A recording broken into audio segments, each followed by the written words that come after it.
Assalamu alaikum warahmatullah. Iyayena mata, why are you guys deceiving yourself? Yaudaran kai ne wai ki tunanin kin auri ɗa namiji saboda kin aure shi bashi da ko sisi.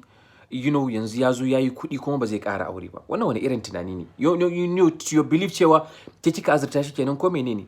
Da bai aure ki ba zai arziki na Allah ne. As a starter dole wanda zaki aura definitely in ba gadon kuɗi ba wanda like 20, 25 to 30 dole zaki samu mutum ne da kokarin struggling yake rayuwa. Kuma sai yazo ya stabilizing sai ki ce kuma ba zai ƙara aure ba. I had a conversation with a woman recently. Tana gaya ma akan mijinta. Ta kira ni wai dan Allah tana son ta rabu da mijinta. Za ta iya, is it allowed Islamically mace ta tambaye saki? Na ce it's allowed. In dai da dalili, amma me ya hujjanki? Domin sai in san in shawara zan baki. Sai ta ce min problem din shine ta aure mijinta ba su da kusisi suka yi kuɗi tare. In her own case, like ta gidansu ma, ta gidan iyayenta ma ya ƙaru ya zama wani abu har ya zama wani abu a rayuwa. Yanzu wai yana ganin ya zama mutum shine ya ci amananta. Definition ɗin ƙara aure a gurinta shine cin amana. Tsakani da Allah mu dinga kai wa kanmu gaskiya. Cin amana. Yanzu ya ci amananta zai ƙara aure kaza saboda yanzu rayuwa kuma suna da yara uku. I ask her a question. Cewa yanzu dan Allah, bawan Allah nan, how do you feel a ce mijinki, uban ƴaƴanki yana zinace a gari, yana neman matan banza, this and that, because obviously he is doing this because ya tambaye aure ne saboda ya san cewa yanzu yana buƙatan aure. Ansar da ta bani shine wai in ma yayi wannan shi da Allah, ya je ya zinan mana shi da Allah, which wannan fa kike so mijinki ne. Ya za a ce wanda kike so, kike son ya shiga aljanna, wanda kike ma love of your life, don Allah ki gwammace ya zina har ya shiga wuta, ko kuma dai ban ce ya shiga wuta bai saba ma Allah, dan ya ƙara aure.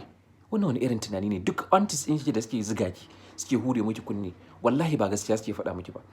Baka gane abin selfish ne. Mace sai dai in ita za a aura amaryar, ko uwarta za a aura, ko kuma namijin dan uwanta ne in zai ƙara aure. Nan fa su ne amara ƙirjin biki, su ne masu raba ashobi.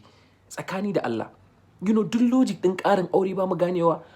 Mata dai sai kun kawo duk abin da za ku kushe ƙarin aure, duk abin da za ku kushe. Kuma mijin matan nan da nake baku labari, he's eligible. Bata kawo min na ƙasan shi ko ɗaya ba. Bai taɓa hana ta wani abin duniya ba. Bai hana ta biyan mata buƙatanta ba. A'a, ita kawai ya ci amananta saboda ta aure shi yana talaka, yanzu yayi kuɗi. Kina ganin gidanku su suka azurta shi. Ku ba ku gidan duniya wallahi zai arziki na Allah ne. Ku ne dai sila. Abin kawai da nake son ku gane kenan. Duk mai ziga ki wallahi yana miki fanfan iska, ba gaskiya yake gaya miki ba, ba dora ki hanyar addini ba. Kuma ban ce polygamy na kowa bane. Ni ban ci duk namijin da bashi da ko sisi, kuna wahala da matarka ka je ka samu miliyan 1 kace dole sai ka ƙara aure, ko 500 kace ka ƙara aure ba, kamar kanka adalci ba. Kuna kurkuru kuna fama gidan haya. Mu dinga kaya ma kanmu gaskiya dan Allah. Dole ba zai yiwu a ce duk bazawarar duniya sai ta aure mai mata ba. Ba zai yiwu a ce duk wata budurwa mara mata, ba zai yiwu a ce duk wata budurwa gidan duniya sai ta aure mara mata ba. Matan guda nawa ne? Aure mutuwa yake. Wani sai daga baya zai haɗu da raban shi. Don Allah mu dinga gaya ma kanmu gaskiya. Rashin dabara kuma shine ki fita gidan mijinki da kuka yi aure tun ba shi da ko sisin, sai ki je ki aure mai mata 2 ko 3. That's what has been happening. Ko mata ba ku gaya ma kanku gaskiya. Kishi ba daɗi, amma ki sa ma kanki ruwan sanyi. Rayuwa ne ya zo a haka.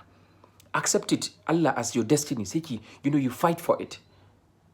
Allah ya datar da mu.